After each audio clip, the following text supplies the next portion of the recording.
Dear friends, good afternoon. My name is Halima Sadia.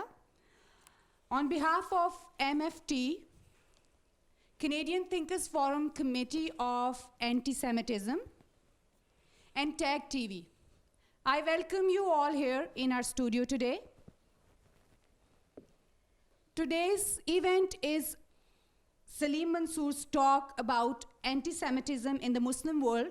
I call upon Mr. Guido Smith to come on the podium and introduce Mr. Salim Mansur, please. Thank you. Good afternoon. My name is Guido Smith, and I'm a Holocaust Education Week volunteer. And on behalf of the Neuberger Holocaust Education Center and UJA Federation of Greater Toronto, I welcome you to this afternoon's event. Holocaust Education Week thanks Muslims Facing Tomorrow and the Muslim Committee Against Anti-Semitism for hosting today's session, and specifically by name, Halima and Tahir and Rahil and Sohail. Holocaust Education Week is especially grateful to our presenting sponsors for the week, Great Gulf and the Elizabeth and Tony Comper Foundations, and to our lead sponsors, Apotex Foundation, Honey and Barry Sherman, and the Azraeli Foundation. We also are proud to have CTV and the National Post as our media sponsors. Holocaust Education Week needs your support. Your generous donation will allow us to continue our free and outstanding educational programs like this one for many years to come, and donation cards are available in the back. And we thank you for your generosity. This 35th annual Neuberger Holocaust Education Week marks the 70th anniversary of the end of World War II. As survivors were liberated from ghettos, concentration camps, and death marches, and emerged from hiding in forests, they were forced to face their losses, rebuild new lives, and in some cases, encounter continued persecution. And the world was forced to recognize that 2/3 of European Jewry had been murdered. So we invite you to attend as many programs as possible in this coming week and become active participants in exploring this year's theme, Liberation, Aftermath, and Rebirth. I want to introduce Dr. Salim Mansur, and we're very grateful to him for giving this talk today. Salim was born in Calcutta and moved to Toronto, Canada, where he completed his PhD. He's a professor of political science at the University of Western Ontario in London, an author and nationally syndicated columnist for QMI. He's a former columnist. I trust he will forgive me on this. Former columnist for the London Free Press and the Toronto Sun, and he has contributed to various publications, including National Review, the Middle East Forum, and Front Page Mag. And quite specifically and very topically, given all the tensions in Israel recently, there was an article in the National Post just a few days ago, Then and Now in Jerusalem, and I have extra copies of that article with me for anyone who would like to see it afterwards. So with that, I would like to introduce Dr. Salim Mansur. Well, thank you very much. Thank you for all of you to come out on such a beautiful Sunday afternoon. That's a tremendous sign of the effort that has gone behind this event for today. And thank you very much, Guido, Tahir, Halima, Rahil, and Sohail for sponsoring it on behalf of Muslims Facing Tomorrow, and the UGA, the United Jewish Appeal of Toronto, to arrange this. I think in some small measure, this is a little bit of history in the making, I must point out. I do not think so that there has been any previous such occasion when Muslim organization in Canada joined hands with a Jewish organization, in this case the United Jewish Appeal, to come together and work out a program, in this case during the Holocaust Week, to have a discussion led by, in this case me, who happens to be a Muslim, on the issue of anti-Semitism, particularly anti-Semitism in the Muslim world, the contemporary situation, and what do we make of it? How can we explain it? What is happening? and what the future holds if the situation continues as it continues today. I think these are all very germane questions of great interest, great historical value, political value in the contemporary world, given the nature of the conflict that is going on today, as we are observing it, sitting right here, where we are. But it's also a very large and complex topic, and we have limited time. And within that limited time to address such a huge issue, I will try to compress myself and take about 30 minutes or so. And I really look forward. That's the best part of any such gathering, is the Q&A, that we can have a dialogue. So I will try to constrain myself in time, even though, as I repeat, the subject is immensely large and complex. I have written about it quite a bit. And what I'll do this afternoon, for the next 30 minutes or so, I hope I don't bore you, is break my remarks up into 3 or 4 issues, and then hopefully that will trigger the conversation later on after I'm done with it. I want to first address myself to the political historical reality of Jewish-Muslim relationship in the larger sense of world history, Arab and Muslim history, and of course the relationship with Jews in a very short and synoptic fashion. Then I want to address myself to understand the nature of where the Muslim world is and Islam is in a comparative historical sense. So the obvious comparison is with the Christian world and with Christianity and the West. It is in that comparison that one can come to some sort of a understanding and explanation. And the third issue is about Palestine and Jerusalem, the contemporary conflict in the 20th century and into our time.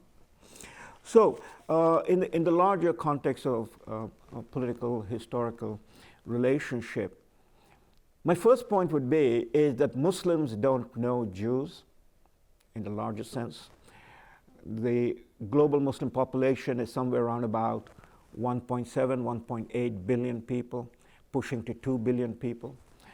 And I would say that more than 95% or more Muslims have no relationship with Jews, neither physical, nor historical, nor any memory about it. And I will explain that in a moment. But every equation has 2 components. There's no equation that is just one, it's X and Y. So Jews also don't know Muslims. The Jews' experience with Muslim is from the Middle East, from the Arab world. There are 2 branches of Jews historically, the Ashkenazim and the Sephardic, and it is the Sephardic-Jewish relationship is with the Arab-Muslim world. But the Arab-Muslim world is not the Muslim world. It is only one fragment, one part of it. Much of the West conflates and confuses by looking at the Arab world as if that is what the Muslim world is and that is what Islam is. Okay?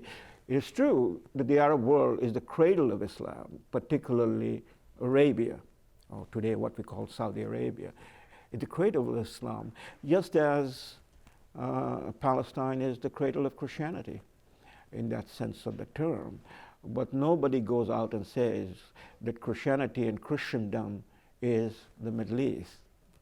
So similarly, the Arab world constitutes only about 1/5 of the Muslim world in terms of both population and representation. So 80% of Muslims are non-Arabs.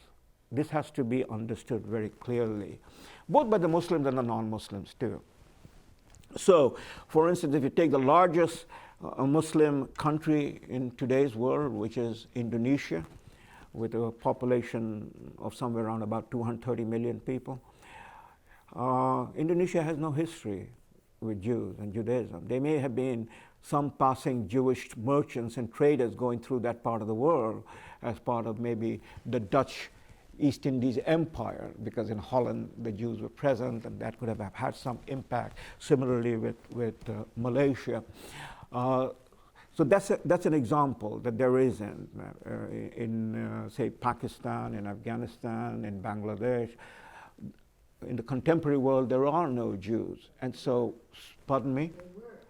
I'm coming to that. We're talking about the contemporary world. There are no Jews. There is no living memory of Jewish-Muslim relationship with any of these people. So that we have to first keep in mind. So where does the understanding of Jews in the Muslim world come from? It is reflected by the Arab world. So any refraction or reflection is a distortion. And so the vast majority of the Muslims, they only know of, relate to, deal with, and understand the Jewish question as it is refracted from the experience of the Arab world. This has to be kept in mind. But there have been Jewish presence in the Muslim world, going back historically beyond the Middle East. For instance, if we take the Indian subcontinent, India, historically speaking, it goes back to before the destruction of the Jewish temple in Jerusalem. I mean, the stories about the Jewish presence in India goes back to the Babylonian exile, which is in 500, 600 BC. The first communities of Jews that arrived in India, they're known as the Malabar Jews in South India. And that connection was there, and we can spend a lot of time about it, but I don't have the time. The Jews have been present in the Indian subcontinent, in India, and have participated in the life. The Jews became as much Indians as Indians took much of Jewish ideas or Jewish presence. So that was there. Rapidly moving forward, the Jews had a very significant presence during the Muslim period in Indian history, that is the Mughal period. There are enough references about the Jewish presence in the Delhi court during the Mughal period, particularly in the period when Akbar the Great was the great Mughal emperor. Jews were present. There are reports about that with authors who had passed through, or travelers, European travelers. The most famous of them was a man by the name of Bernier, like Marco Polo, who visited Akbar's court and wrote about Jewish presence in that court. Jews were traders, Jews were participants, Jews had their own community, and so there were rabbis and so on, and they continued. Then in the British period, the Jews were there too. They participated in the life of Indians' commerce and trade. Wherever the British Empire was, the Jews were present there, and so in India they were present. The city where I was born, in Calcutta, there was a very significant Jewish population there. But then, as independence came close, 1947, Jews began to depart from India. Pockets of Jews remained. In Calcutta, there were pockets of Jews who remained. One of the most famous Jews born in Calcutta, of Baghdadi background, is a man by the name of Raphael Jacob, who became a general in the Indian Army and was responsible in the war of 1971. He was the man who basically directed the operation of the Indian Army, Eastern Command, in the takeover of East Pakistan, which is now Bangladesh. And subsequently, General Raphael Jacob was not only given the highest award in India, he became later on governor of different provinces in India. He was also given the highest award by Bangladesh, which is a Muslim country. Very few people know that. Okay, so there are these significant facts, but by 1967 most Jews had left India, and the reason being that after 1947, Mr. Nehru, the first Prime Minister of India, was the architect and founder of the non-aligned movement, and India basically adopted the Arab view on the Arab-Israeli conflict. So India was then part of the non-aligned movement, part of relationship with the Arab world, and in that context, the Jews left. It's only now in the 1990s, India has made a complete switch around and the relationship has evolved in a different direction with India's recognition. So the long and the short of it is, and we can go into details and nuances and subtleties, that the vast majority of Muslims have no clue, no understanding. If you don't break bread with somebody, if you don't share a cup of tea or drink with somebody, then you don't get to know that somebody. It's the old Irish saying, if you don't walk in the shoe of the other, you don't know the other. So Muslims have no clue of the Jews. For instance, in Pakistan, there are no Jews. There used to be Jews in Karachi. There is the Jewish cemetery in Karachi, but there are no longer any Jews in Pakistan, so in Bangladesh and so on. So coming to the third section of my term, it is with the Arab-Israeli conflict, the question of Palestine, the question of Jerusalem, that we have to understand where the refraction has taken place and how over 80% of the Muslim world sees the Jews, okay? That's a very significant part of the discussion. The other thing, as I said, comparative historical analogy. As I was driving up on the road, I was going through this in my mind, you know, about the analogy. It's so significant and so symbolic in so many different ways to understand. Because one of the things very clear is, as this conflict is going on in the Muslim world, and as we are observing it, in some senses there's a world war going on in the Muslim world. I tell my students that the two world wars of the last century, World War I and World War II, that historians recognize and we talk about it as World War, were actually European tribal wars. They sucked in the rest of the world. What would, for instance, 2.5 million Indians fought in the Second World War. And the role of India, that is Indians who fought in the Second World War, in European theater and in the Asian theater, but particularly in the European theater. And the largest segment of the British India Army, Air Force and Navy, the largest segment were from Punjab, and the majority of them were Muslims. And they went all the way fighting across North Africa into Europe. What did they liberate? They liberated Europe, but what quarrels did they have with Europe? Nothing. It was the quarrel of being an empire of the British that sucked in India into the war, both in World War I and World War II. So it's very important to understand who writes the history and how history is understood. World War I and World War II were talked about as world war because, yes, the world got involved in it, but it was a European quarrel. Right now, today, as I'm speaking with you and we are sharing this discussion, there is a world war going on right across North Africa into the Indian subcontinent and wherever the Muslims are. This is a war that is being fought out, just like the European tribal war was fought out, and others are getting either sucked into it or going to step out of it. That will depend upon other actors. But this is an internal Islamic or Muslim warfare that is going on, and out of it will come out a new world. So keeping historical analogies and comparative history in mind is very important. Now, this is the 15th century in the Islamic calendar. In the Jewish calendar, what is this century? 5,570 plus. I tell my students that the Jews are way past the middle age. They're wiser, they have experienced everything. They have memories of the Hittites and the Assyrians that you have to go into encyclopedia to find out who they were. But the Jews have living experience of the Hittites and the Assyrians, you know, and the pharaohs and so on and so forth, because, you know, they have been around. Unbroken presence of Jews in world history that goes back to almost 6,000 years.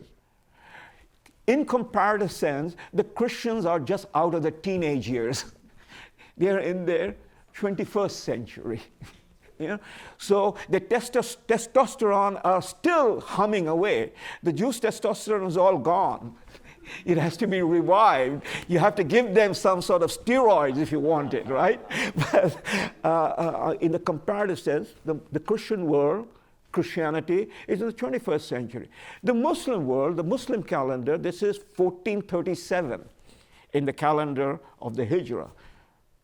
They're like teenagers, bursting with testosterone, nothing in their head. No memory, no clue, no understanding. Wisdom comes after 40. Well, the Jews have gone beyond 40, right? That is said in the Muslim world, 40, because the Prophet turned 40 when his first revelation came. So that's, in a sense, the analogical thing. All right.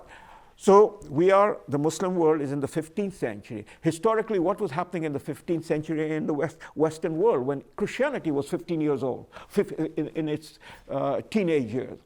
And as I was thinking about this, it struck me, this year, 2015, exactly 600 years ago, this summer, 1415, one of the great Christian reformers, John Hus, was burnt at stake in Bohemia.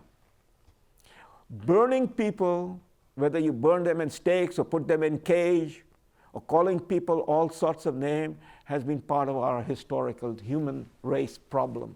It is not, designated as a Muslim problem, a Christian problem, a Chinese. It's a human problem. John Hus was burnt in stake in 1415. There were other peoples burnt in stake, and it was the dark ages of Europe.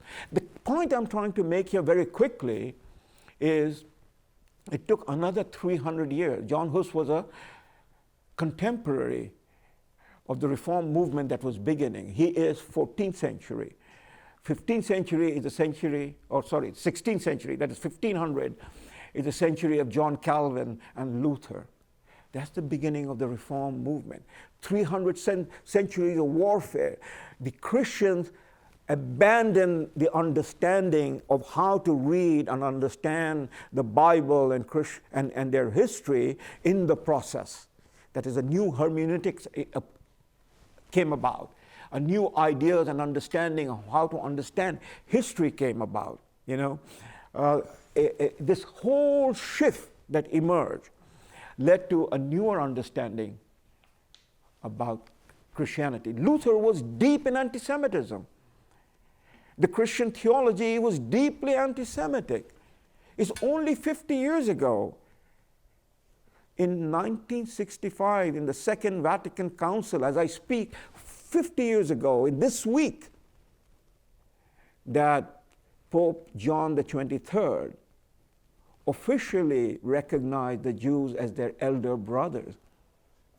And we're still going. It was year 2000 that John Paul II went to Jerusalem and stood in front of the wall seeking forgiveness of the 2 millennium of history. What does all of this matter? In what I'm trying to get across? It matters in the following sense. The Muslims haven't learned how to read their sacred texts. They have no sense of history. Their theology is the theology of the Dark Ages. Their understanding of their history is an understanding of the history that was, to make the analogy of the Christian sense, was pre-modern Dark Ages. Remember, the Jews too were in the Dark Ages. When Spinoza spoke out in the 16th, 17th century, he was excommunicated by the Jews. But because the Jews hadn't held power, there was no question of hanging him. He was protected by Holland. So these things have to be kept in mind. The Muslim world have no sense of their understanding of what is and how it is to read their sacred texts and understand their history in the context of modern knowledge, modern science, modern hermeneutics. They have no clue of it.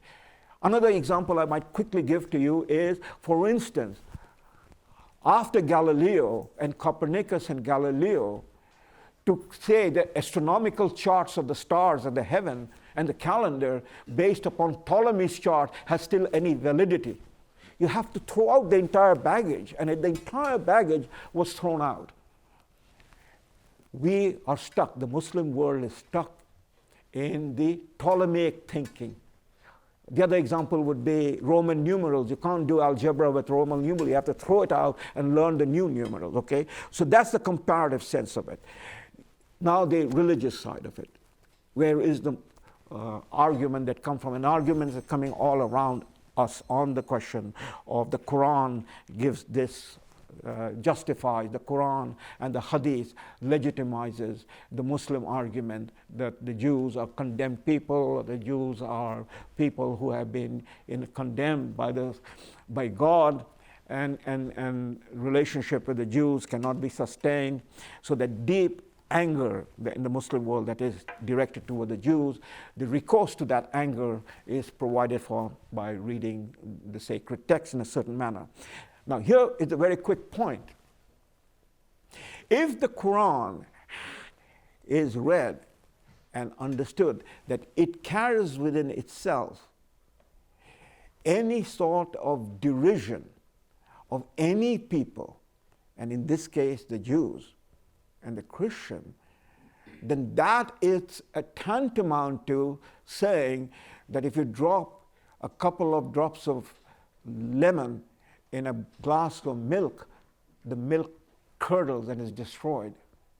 If the Quran is the word of God, which is what the Muslims believe, that it is the word of God, it is a sacred text, then it is left to Muslim to show or argue how God could be one that would be promoting any idea of contempt, derision, hate towards any people, because God represents the universal idea.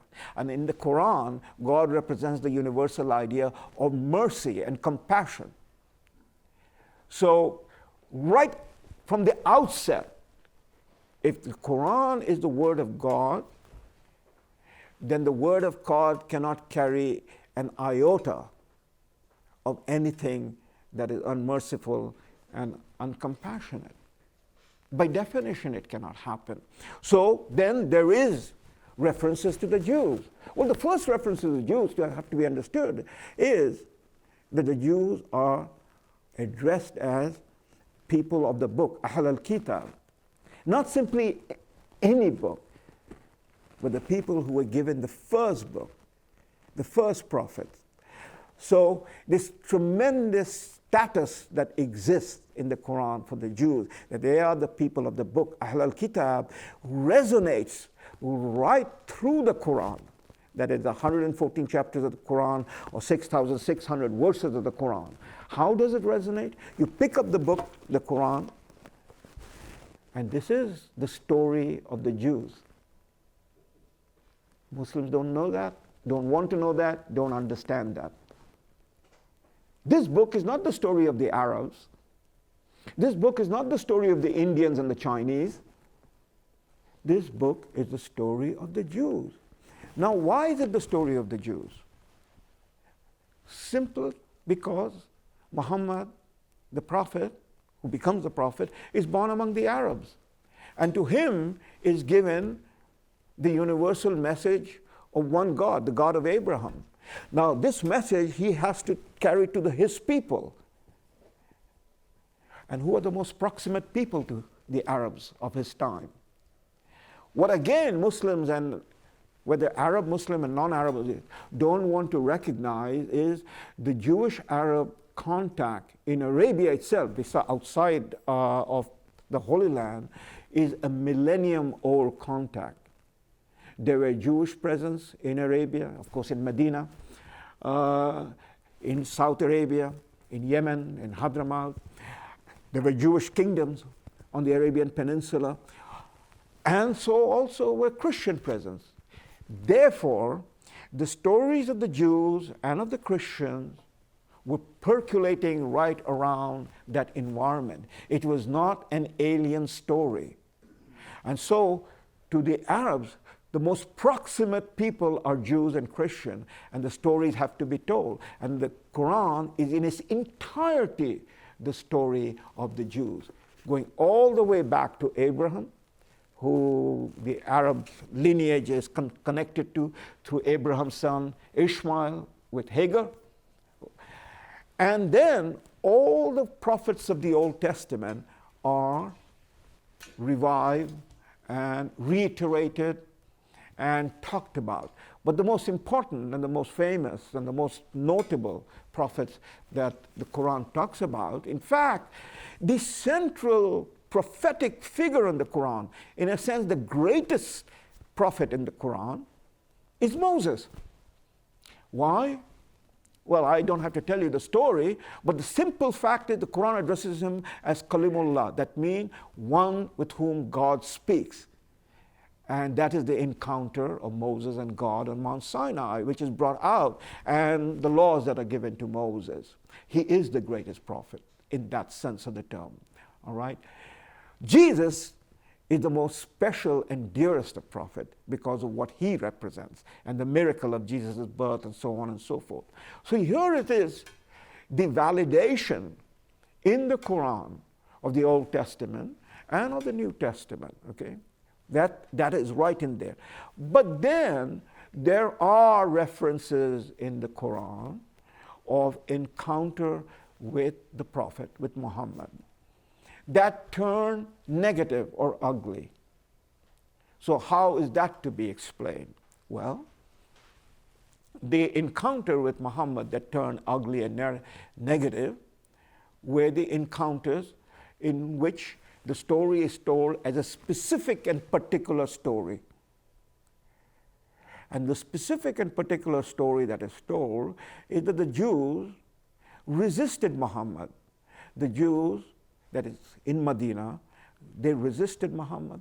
Not only resisted Muhammad, they engaged in the support of the enemies of Muhammad, that is the Meccan Confederation. And Muhammad came into conflict with them. Now, if I pause here for a moment and think about this through, if Muhammad had been defeated, Muhammad would have been killed, then I would not be sitting and talking here about Islam or about Muslims or about any of these issues. The story would be over. So, a sacred history is always a providential history. Muhammad survived, and Islam spread. But the encounter with Muhammad was the negative encounter, which is related in the Quran. The specific chapters and verses, we can talk about it, and I'll get into that if you ask me. But those are referred to, again, in the particular sense, and it has no universal value. In the very verses and chapters of the Quran where the specific encounter of Muhammad and Jews that takes negative is referred to, is spoken of as a specific issue, and in the same chapter, few verses before and few verses after, the Quran is reiterating that the Jews are people of the book, that all those who worship the God of Abraham, one God, whether they are Jews, whether they are Christian, whether they are Sabians, so long they do the right thing, they have nothing to worry about on the day of reckoning. So you have a universal statement and you have a particular situation. Well, the Old Testament is full of particular situations, which has no universal, it cannot be seen in a universal sense. The classic story in this case, Muhammad is prophet, Moses is the greatest prophet. The classic comparative story is the one where Moses goes up Mount Sinai. He comes down, you all know, the Jews know the story well, the non-Jews, is to repeat them, the golden calf. The very first surah of the Quran is the golden calf, is reference to that, and Moses draws upon the Levites to slaughter 3,000 Jews who had been engaged in this worship. That's in the Exodus, okay? So, but the story of Moses' encounter with his opponents is not a universal story. The universal story is the Decalogue. So there it is. So it is a question of how to read it. Now, what happened is Islam, after the Prophet, becomes an empire. There is no reference of becoming an empire in the Quran. It happens as a historical development. Quran is not a book like Das Kapital about how to manage empire. You see, it is a story about God, about the Jewish people, the Christian people, what is the lesson to be drawn from. And by the way, there is very little reference to Muhammad. There is no biographical detail about Muhammad in the Quran. So it becomes an empire. And now the empire has to rule, and it rules, and the emperors, in this case, the caliphs, they have to have a basis upon which their rule can be legitimized, and it is then the scholars who they call upon, because the only legitimacy is, and we are talking about the pre-modern period, the only legitimacy is, that is, you reflect upon the religion and the authority of the founder, the prophet. And so now these rulers have to rule. Their scholars scribble the laws, which is called Sharia, and it is there that the designation of the Jews and the Christians as a second-class status that is dhimmi is prescribed, and the particular verses of the Quran, which tells the story of the Jewish Muhammad encounter, is inflated into becoming now the ruling power relationship of the Arabs and the Muslims with the Jews. Okay, I think I've run over time. Oh, no, I have a few more minutes.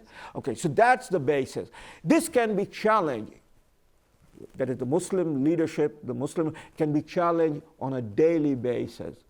But the problem is, the Muslim world's authority is backed up by these very religious leaders who read the Quran, who understand the history or propagate the history. And I can give you evidence, I'll give you evidence from the Saudi published Quran that the Saudis have been putting out, where they have taken the particular verses of the Quran on the Jewish-Muslim relationship with the Prophet and inflated it to be the doctrinal basis of relationship with Muslims and Jews. How hollow and empty that is one example which I wrote about, which is in the Jerusalem thing, and let me quickly draw that example. Because that issue becomes very pertinent on the question of Palestine and Israel. In 637, when Jerusalem is conquered by the Arab armies, the Arabs and the Muslims are now becoming an empire. The war is with two other empires, the Eastern Roman Empire, the Byzantium, and the Persian Empire. And both empires, ironically, are defeated.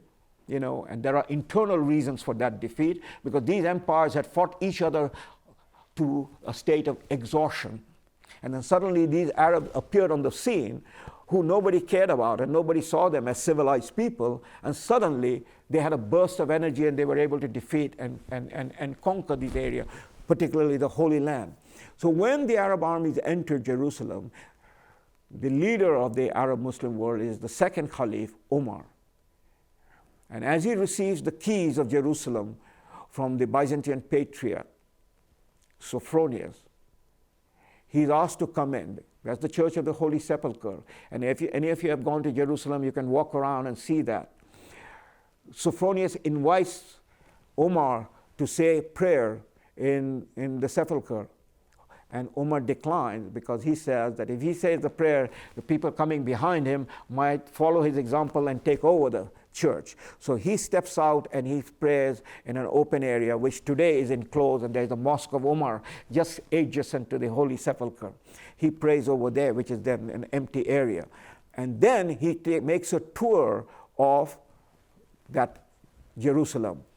And the man who accompanies him in that tour are Jews, who for the first time is now having access right inside the heart of Jerusalem. The man's name is recorded in history. His name is Ka'b al-Ashraf. Ka'b is a Jew. And he accompanies Omar, and he tells Omar the story of what is what. And he points out the Temple Mount, which is piled up with garbage. And Omar then orders his army to clean up the Temple Mount, And he gives the Jews the permission to pray on the Temple Mount, to build a synagogue on the Temple Mount. And so 80 years later, when the caliphs in Damascus, they build the Dome of the Rock and the Al-Aqsa Mosque, they are following the precedent of Omar. Why the precedent of Omar is so important? Because he's not only the Caliph of Islam, the second Caliph, he is also one of the closest companions of the Prophet. So he has the authority and the legitimacy of the prophetic example. And that's why Omar's precedent is so important. Those caliphs who broke Omar's precedent, they were doing it for their own power motives. But the precedent cannot be broken, and it carries on. When Saladin reconquered Jerusalem after the Crusades, he followed Umar's precedent. The Ottoman Turks broke the precedent, but then they basically softened up later on when appeals were made to them. And then we come to the modern period, with General Allenby going into Jerusalem and so on and so forth. So in the modern period, this contest over Jerusalem that begins with Mufti Hajj Amin al-Husseini is a complete reversal and breakdown of the Umar's precedent. It has no basis in Islamic history.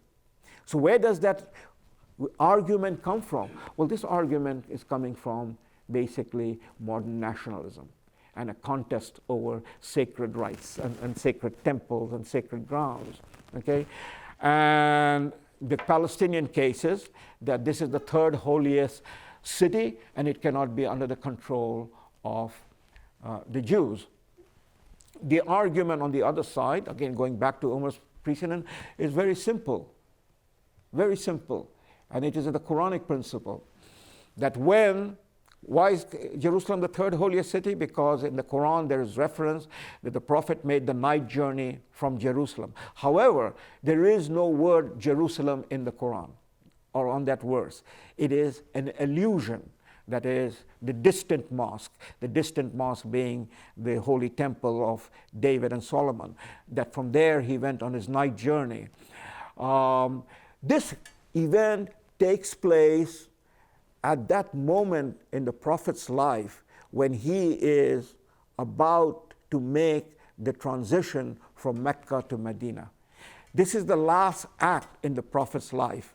The year is 622 in the Christian calendar, but the year is 0 in the Muslim calendar because the year 1 will begin after this. That the event of Jerusalem happened in Prophet's life. And then he comes back and he goes to Medina. This is called the flight of the Prophet. He goes into exile, the Hijrah, and it is with this the first year of the Islamic calendar begins. Okay? It is in Medina where he encounters the Jews. In Medina, he is praying in the direction of the Holy Temple, that is Jerusalem, the Qibla, the direction in which you pray. He was doing that in Mecca, he's doing that in Medina. And then comes the revelation to him that from now you may turn towards your holy mosque, which will be more pleasing to you, which is Mecca. And so the whole direction of prayer, that Prophet changes, which has been followed by Muslim ever since. The interesting interpretation of this is, why did this happen? And we have argued, some of us have argued, that it happened for a very simple reason. It happened so that the Prophet and those who follow him do not contest with the Jews over the rights of Jerusalem. Because if the Prophet continues to pray in the direction of Jerusalem, then it will be a contestation with the Jews on their Jewish rights. Okay? So here was the divine guidance given to the Prophet, turn away from it. That's holy. In fact, in Arabic it's called Al-Quds, the holy. So don't contest with it. That is where, is the city of the Prophet. But you will have your holy city now, Mecca. Well, nothing has changed. So how is it Hajj Amin al-Husseini or any of these Muslim religious leaders challenges and question on the issue of they have rights and that they must win back Jerusalem? There is no basis in the Quran, there is no basis in the Prophet's life. So it is again part of the modern history of Arab nationalism that comes into play in the 20th century. Wrapping this up very quickly, I know there is a lot of things over here, but I want to come to the Palestine-Jerusalem thing in the modern issue.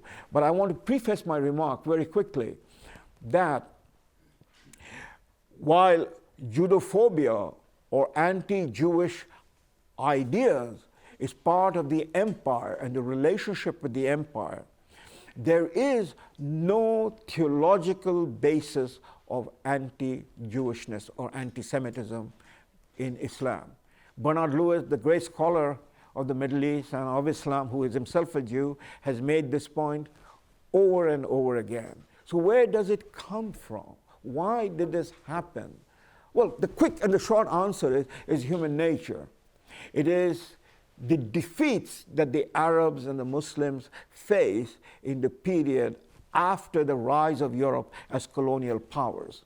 And to explain that defeat, to explain how the reversal took place, part of the explanation has been, that the Jews have cooperated and collaborated with the imperial power, and the Jews have been the instrument of the imperial power directed against Muslims and Arabs. That's the basis. But in the 20th century, this anti-Semitism that had now become a plague in Europe, the genocidal anti-Semitism, is imported into the Muslim world.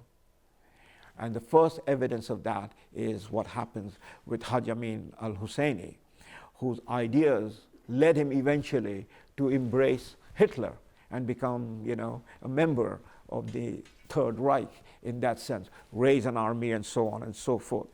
Okay, post-1945, post-1947, the matter is now in the hands of the United Nations decision to partition Palestine, and the Arabs reject it. The wars happen. There are several wars between the Arabs and the Jews. Just like in the time of the Prophet, if the Prophet had been defeated, there would be no story of Islam. Similarly, if the Israel had been defeated in 1947-48, there would be no story that we would sit and talk about it. The matter would be over. So there's something here to reflect upon on the providential nature of history. For the Jews, this is a providential nature. Just as it was the prophetic history, there is a providential nature.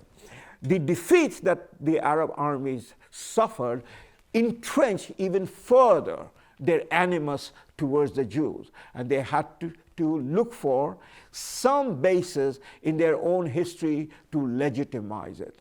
That's the beginning of the refraction of the ayats and the surahs in the Quran, interpreted in a way that it is the Jews who are the condemned, the criminal, the evil. Okay, that's the language that is now imported in. And it is through that refraction that the rest of the Muslim world sees the Jews. As I said in my opening remark, 80 to 90% of the Muslims have no relationship with the Jews. They have no knowledge of the Jews. They have no dealings with the Jews. So where does it come from? This comes from that concept of relating to the Arabs. Take the case of Pakistan, for instance, a non-Muslim country, a non-Arab country. It just follows almost blindly the history of the modern Middle East as presented by the Arabs.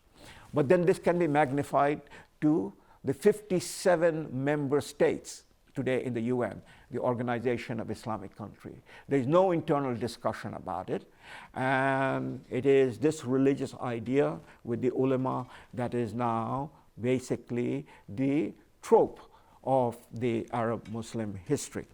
The very rapid answer to the debate is at a polemical level. It's not at a religious level, because they cannot sustain the religious argument. If there is a discussions, they will not allow the discussion. I couldn't speak in Karachi about this thing.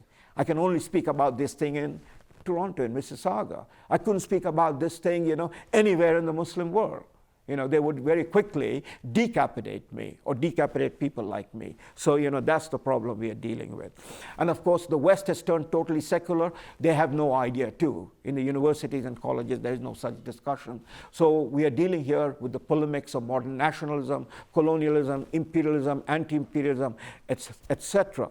So the Muslim argument that this Palestine and Israel, Jerusalem is a holy city and Muslims have right to it, I've already pointed out there is no basis of this in the Quran or in the Prophet's life. So where does the second argument goes to? Well, this was conquered in 637, therefore it is Muslim. Well, that can be even also quickly done away with. What is conquered militarily can also be lost militarily. There is no sacredness over here. So you conquered Spain, you were defeated in Spain. You conquered India, you were defeated in India. You conquered Palestine, you were defeated in Palestine. There is no other basis for your argument. So, that argument can be very quickly demolished.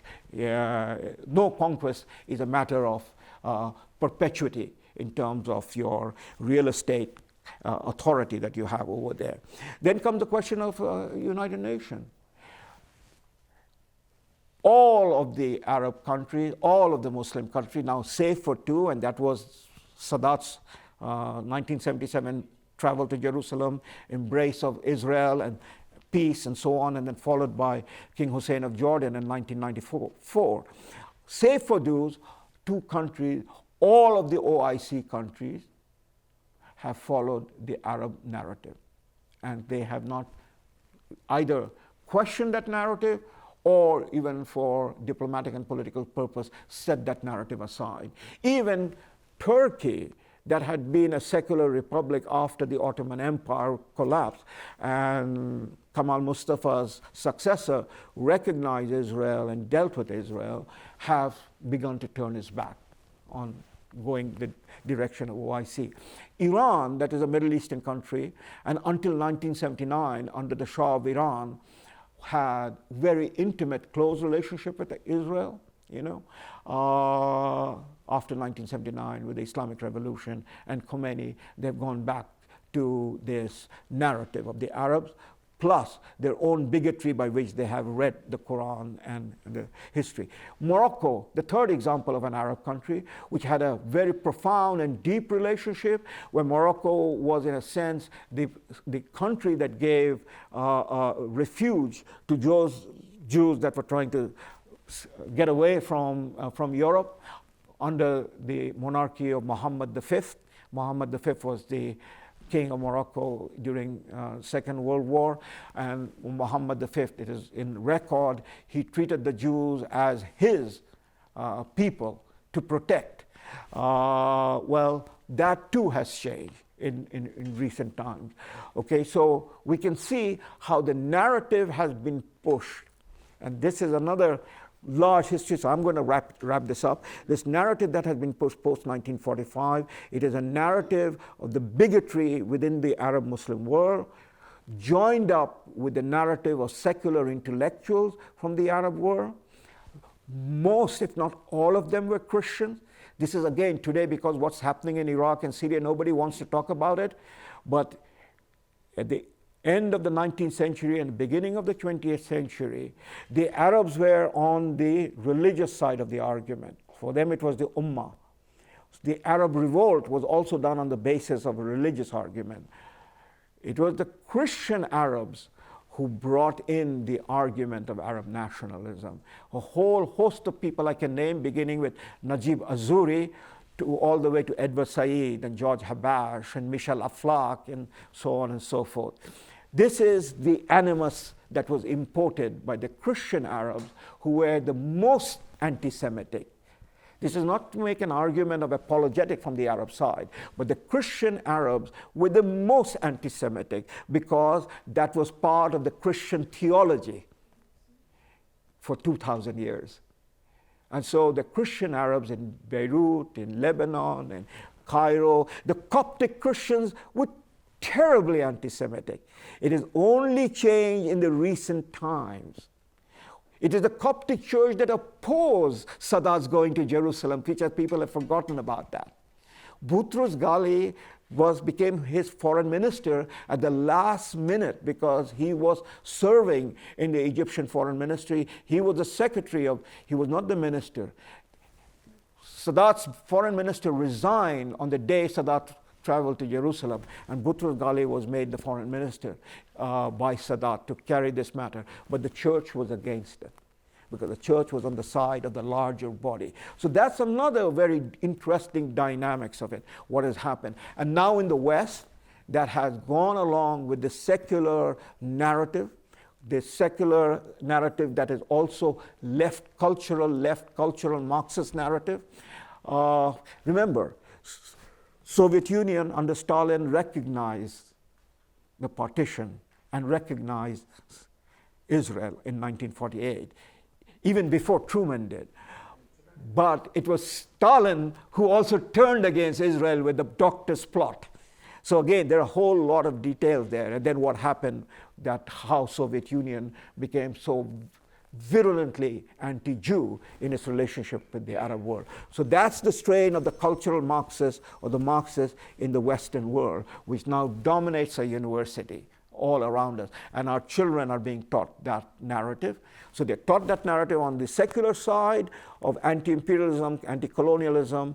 Remember, it is the Jewish historians like Maxim Rodinson who wrote the book, Israel is a Colonial Settler State, which has been taught by the universities and colleges. So on that's one side, and on the Arab side is the language that has developed to interpret the Quran in a way by parentheses they have put in verses where there is even no reference to the Jews. They put the word Jews to gather the legitimacy of a sacred writing to buttress their argument against the Jews. Thank you so much. It's very heartwarming that we have heard some very, very interesting information today. So without further ado, I'd like to open for questions. And if I could ask you to please keep your questions to questions. What English translation would you recommend as the best one to read of the Quran? Oh, the Quran. Very easy question. Thank you for the question, too. In English, the one that I would recommend is the one by Muhammad, Muhammad, Asad, A-S-A-D, and it is called, the translation, it is in 3 volumes, the box. It is called The Message of the Quran. And the reason now, I'll tell you why I consider there are many, many wonderful translations that are available. For instance, I like the translation of A.J. Arbery called The Quran Interpreted. It is available in paperback, Oxford University Press. I love that translation too because Arbery was a poet and he tried to maintain the poetic rhythm of the Quran in his translation. But Asad was a Polish Jew. He came from Lvov. My pronunciation, so L-V-O-V, Lvov, okay. His father and grandfather were both rabbis. His name was Leopold Weiss. He was born in 1900. And he came to Palestine as a journalist. Herzl was a journalist. He came to Palestine as a journalist in 1919, just after the war, to cover the events over there. And a fascinating life. He has written about his own life. He's written his memoir. He died in 1992, 1993. So these are all available. One of his memoir is called The Road to Mecca. The long and the short of it is that Leopold Weiss became Muhammad Asad. He embraced Islam, and then he traveled into Arabia and he reported the events in Arabia that were, again, not too well known. These are the events immediately after World War I. The focus was on Palestine, but there was a huge tribal conflict that had emerged, and out of that war and conflict, Abdulaziz ibn Saud emerges to establish the Kingdom of Saudi Arabia. And Muhammad Asad, because of his background, because of his linguistic skill, became one of the courtiers in Abdulaziz ibn Saud's kingdom. And he wrote about it. So it's a fascinating history lesson if you want to read his memoirs.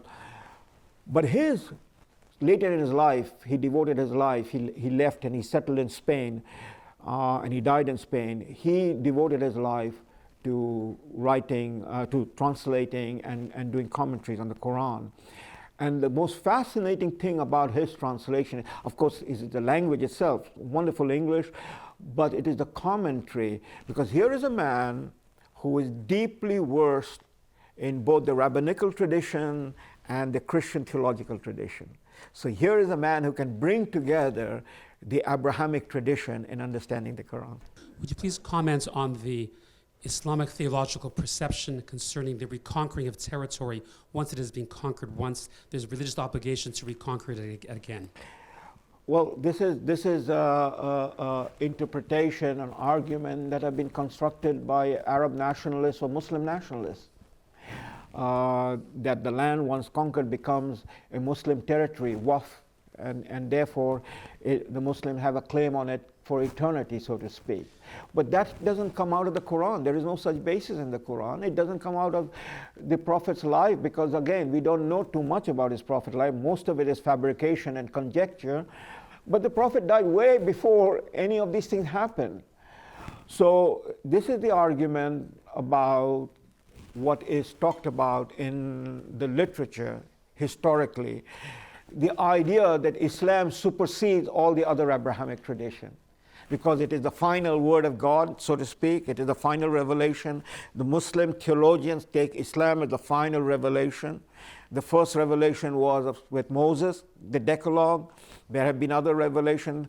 The Quran speaks about the Torah, the Injil, which is the Christians' holy book, the Zabur, which is the Psalms of David, and then the Quran. And in the genealogy, the Quran is the last of the revelation.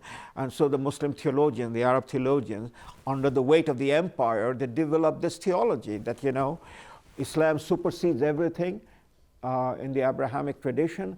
And therefore, what is once stamped with Islam cannot be unstamped. And as I explained to you, my argument is these are simple military conquests. It has no basis in anything. The Quran is not a manual of war. Quran is not a manual of constitution making. It is not a manual of physics or chemistry, even though a lot of people want to do that. It is a moral book, and it tells the story of Jews and Christians. You presented the facts so far very briefly and brought it to the contemporary world of universities. I would like to know what is happening in universities right now, the tension as we read in the media, and what needs to be done so our new generation understand the facts a little bit better. It is an immense task, because this has been more than almost 70 years of exercise that has gone. To reverse it will also take a time. It was in 1987, when I was just coming out of the university, 1986, and I was his student. I had attended his classes. Professor Alan Bloom, he wrote the famous book in '86, which became a bestseller, The Closing of the American Mind. He was talking about these problems. The entire narrative, the way history is understood and explained, has shifted under the influences of both radical secularism that frowns upon, the fact that the Western world, Western civilization is built upon Judeo-Christian values. If you tell them that, they laugh at it, they will dismiss it. Students are not talked about it. And Marxism, cultural Marxism, that is the going idea. And then the embrace of third world causes as a way of showing, one's fidelity to progressive quote-unquote values, which is anti-imperialism, anti-colonialism, and so on and so forth. So this is a huge task that we are facing. We are trying to make small effort, writing. For instance, National Post, I don't know how many people read that National Post, but at least they published it, and the word is out. It depends upon, very quickly, our media, whether they are willing to do it. But the medias are people like me who have come out of the university with their half the brain dead, or as Rush Limbaugh says, locked behind, tied up. So this is what has happened. There is no debate, no discussion on the other side. There is a verse in the Holy Book that says that the Jews are not your friend. This is the divine guidance. On the other side, you refer to the divine guidance that during the prayer, the revelation came and the prophet changed the direction. Okay, so do you not find the controversy over there? No, I've written about it. You can easily access my paper, which is actually a chapter in a forthcoming book, in going to gatestoneinstitute.org, and you will find my paper. It's a very long paper called Arab and Muslim Anti-Semitism, and I've gone into it in great detail. Very quickly, the Muslim theologians in the period of the empire, that is the post-prophetic period, post-Caliphate period, this is the 8th, 9th, 10th century, this is when the Sharia was prepared, they developed this concept called abrogation. I don't know if you're familiar with this concept. It is in Arabic, it is called nashk. Mansukh, that means one verse can abrogate or nullify another word on the argument of how you arrange the verses, whether verse was revealed in Mecca or it was revealed in Medina, and the time frame within which the verse was revealed. So the premise is that the later verses can abrogate the earlier verses if the later verses is addressing the same subject. This is a very complex methodology that was developed to deal with many issues of similar nature. So on the question of the verse that you are citing, number one, the principle that these people have refused to take into consideration is a very small little word in Arabic. It is called al. Al translate means the, specific. So wherever you find the word Yahud and the quarrel with the Prophet, it is prefaced with the word al, the Yahud. To give you an example, if I say I went to a dinner in a White House, it could be any White House. If I say I went to the dinner in the White House, there's only one the White House. So the Jews, that is the Jews that were in quarrel with the Prophet, they are not your friends. The very last revelation in the Quran that comes down is the one, Surah 5. I'll come to me the Arabic name for it. And in that last revelation, the Quran is stating that you have no one has anything to fear. Quick question regarding Christian Arabs in Israel, and you were talking about the fierce anti-Semitism. I'm assuming that's previous. What is happening today with Christian Arabs in Israel? What is their thinking, and has that changed from what you originally described?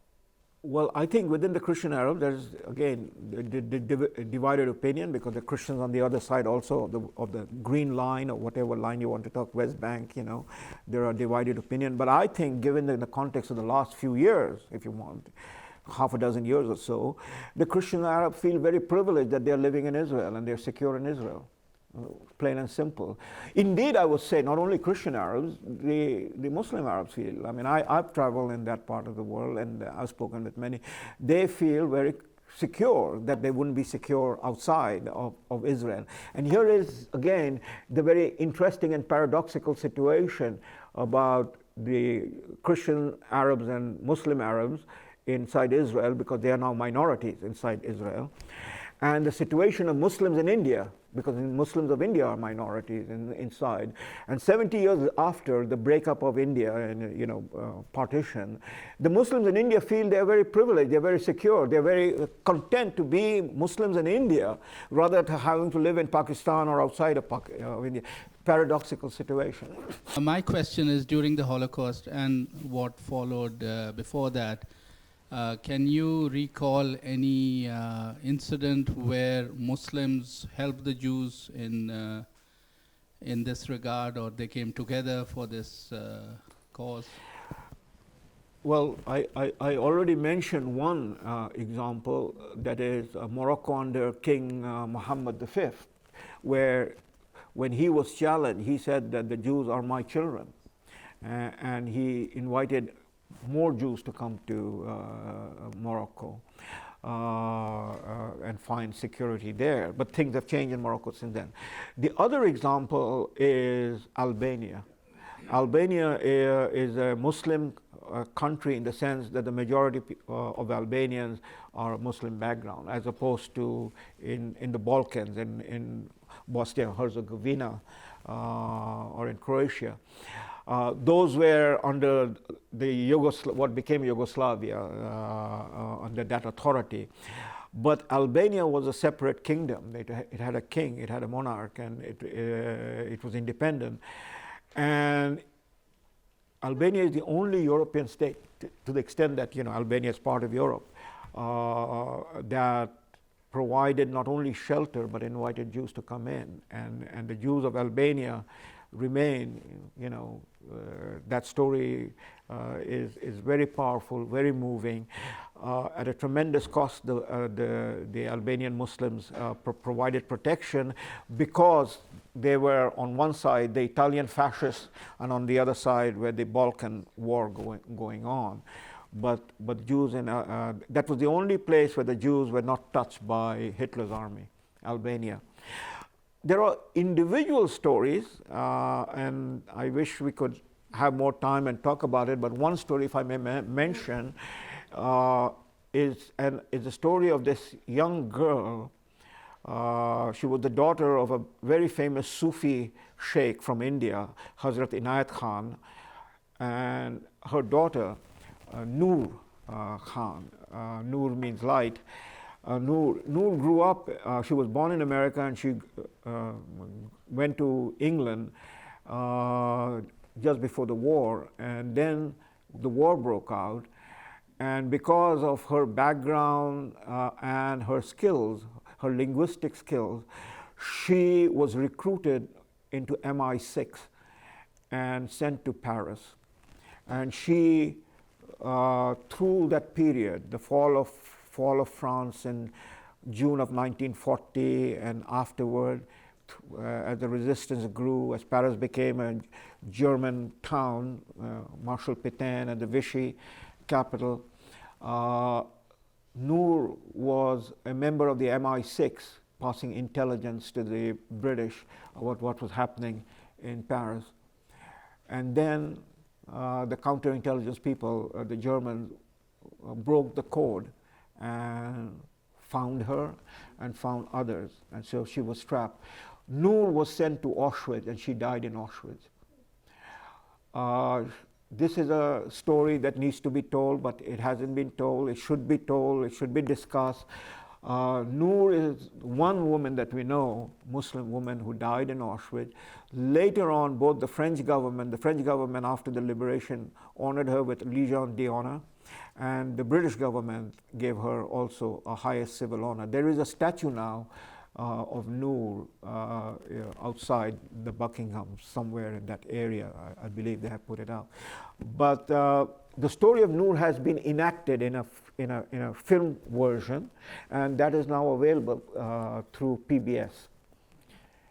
So if any of you want to take the references, you might want to do that. There's so many things I want to ask, but maybe if you can go this. You summed up a situation as difficult to feel hope to deal with these situations, not just in the Muslim world, but one can even say in the Western world, you're feeling these secular pressures and these narrowness of scopes. What do you see as maybe the near future on that, and maybe what would be a remedy to put us all there, and if one is to accept you, to actually see the truth, to let the truth shine?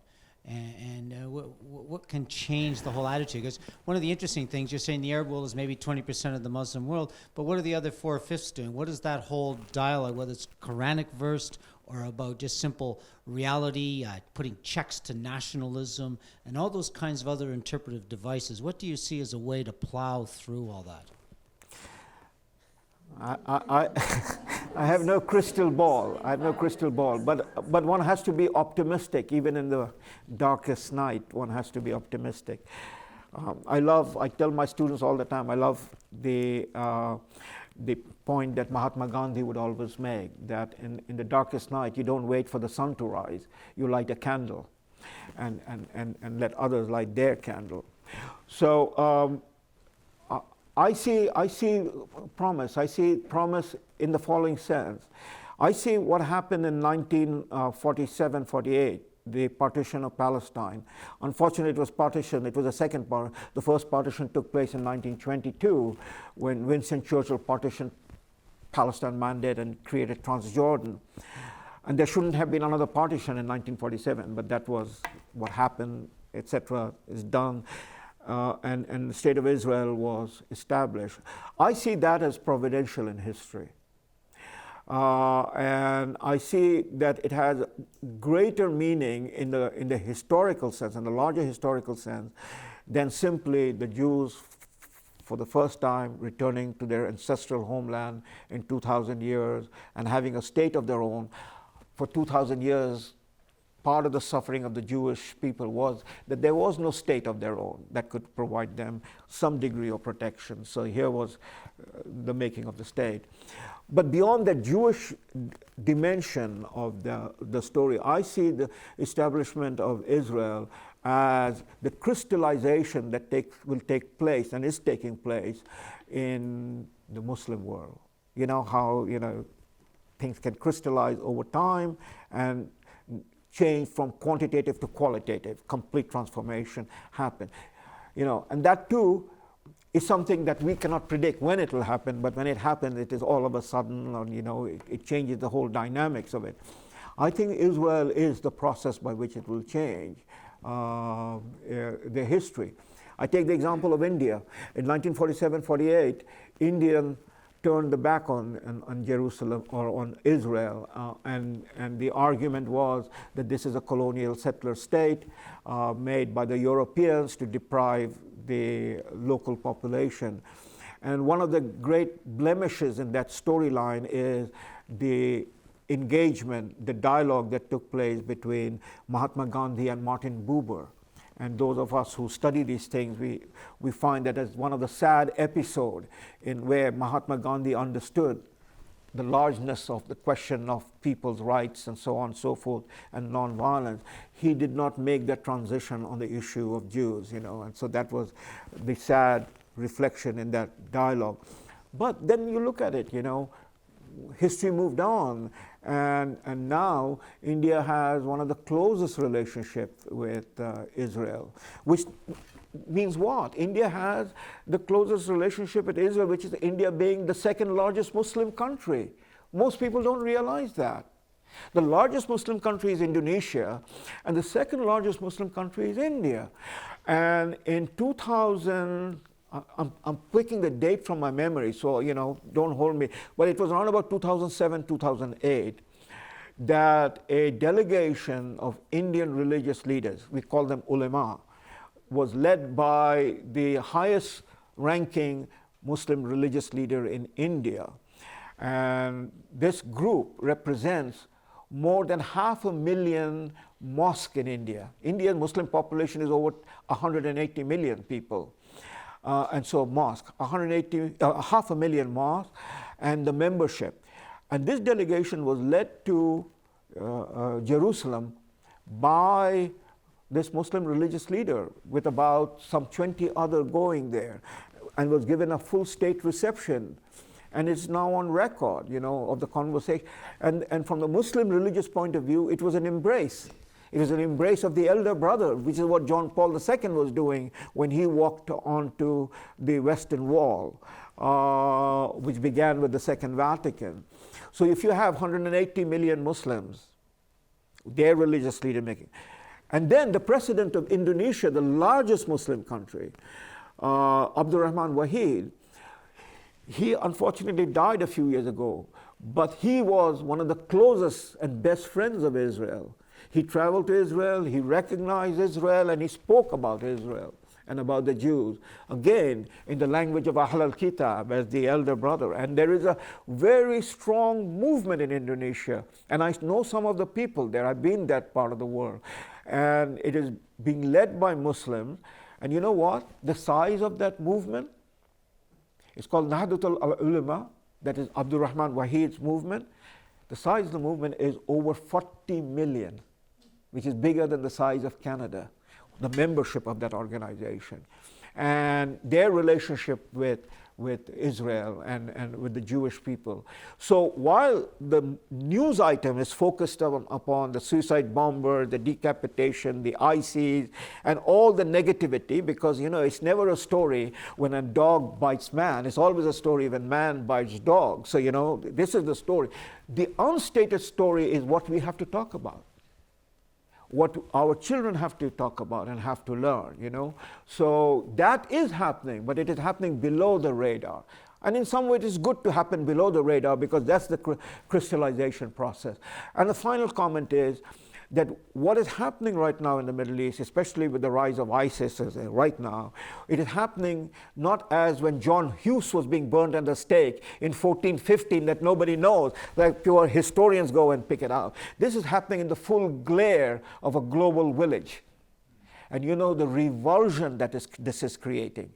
People talk about the revulsion on the non-Muslim side and, you know, all the disparagement and, you know, all the polemics that this is Muhammad's story and Bible story and they can do that in free speech, okay. But the revulsion in the Muslim world, is this our Islam? Is this what we represent? So that revulsion will work itself out to the newer and more reconciled understanding. In this world of drama and impression, what would Salim Mansur, given enormous resources, given power like a state, what would you do, what immediate steps would you take to propagate a switch, a change that can be more immediate than anything else? You could talk about education, but education takes time.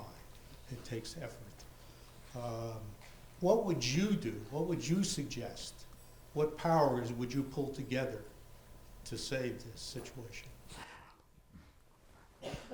All I can think and say is what I'm doing. I don't know what else I can do. And what we are doing, what Rahil, Sohail, Tahir, in our capacity, limited capacity, is we are planting the seeds. And I hope that people like yourself will keep watering that seed in that, you know, shared responsibility that we have. It was the great theologian of the Catholic world, possibly the greatest theologian, but he had problems with the Vatican, and so he was sent away. That is Father Hans Küng. Father Hans Küng was a contemporary and a schoolmate of Cardinal Ratzinger, who became Pope Benedict XVI. Now, Richard is sitting there, and Richard would know, and you know, Hans Küng, one of his very famous statement, he, by the way, has written extensively about the Muslim world from a theological point of view, because it is so essential in terms of the dialogue, which began with Vatican II. Hans Küng says in one of his very famous statements, and this was before 9/11, but it has now become even more true after 9/11, that there will be no peace in the world unless people engage in dialogue. But there will be no meaningful dialogue in the world unless people of faith engage in dialogue. And that's what we have to do. You see? And that's Hans Küng. Coming from where he's coming from. That's what we have to do. And we have to tell the story, we have to bring it alive, we have to be able to share those stories. One of the tremendous, and I know we're running out of time, but since you privileged me with this event, one of the tremendous problem that you said Salim Mansur, so we are faced with, Salim Mansur and all of us are faced with, is the paucity of resources at our disposal. We are not simply pushing against the vastness of the ignorance and unenlightenment all around us, and the disrepute of what enlightened education is going through, the closing of the American mind, the reference to that. We are pushing against the immensity of resources on the other side, petrodollar, mosque. When the ISIS issue arises and the refugees are going across Europe, the Saudi king says, I will build 200 mosques over there. Not that he will open up Saudi Arabia for the refugees. And the mosque is carrying the filth. And our prime ministers and our ministers and our members of parliament are going to those mosques and carrying the filth as if that is Islam. As a matter of fact, there is no Islam in the mosques today. That's a categorical statement I'm making. Neither among the Shia mosques nor among the Sunni mosques. It's a categorical statement. But we don't have a Jesus to go inside the temple and throw the temple away. So there is no light inside the mosque. The Quran that they have done, you know, we don't have the time, they have completely distorted the Quran. There's a famous couplet in Urdu by one of the greatest poets in Urdu, Muhammad Iqbal of India. And he says, Apne to badalte nahi, Quran badal dete hain. That means, translate, we don't change ourselves. The Quran says that Allah will not change the condition of a people unless they change what is in their heart. So that's the couplet that the poet takes, one of the greatest poets in Islam. He says, we don't change our condition, so that's an allusion to the Quranic verse, but we change the Quran. We tamper with the Quran, we play with the Quran, we add words to it. This is what has been done. That's what we are faced with. We are faced with presidents like Obama and all the G7 leaders who are supping at the table of, there is no antichrist in Islam as it is in Christianity, but if I might use that metaphor, supping on the table of the anti-Muhammad, that is the kings of Saudi Arabia and the Gulf state, and giving a pass to the Iranians now with the nuclear deal. That's what we are faced with. And that's why we need the support from friends like you.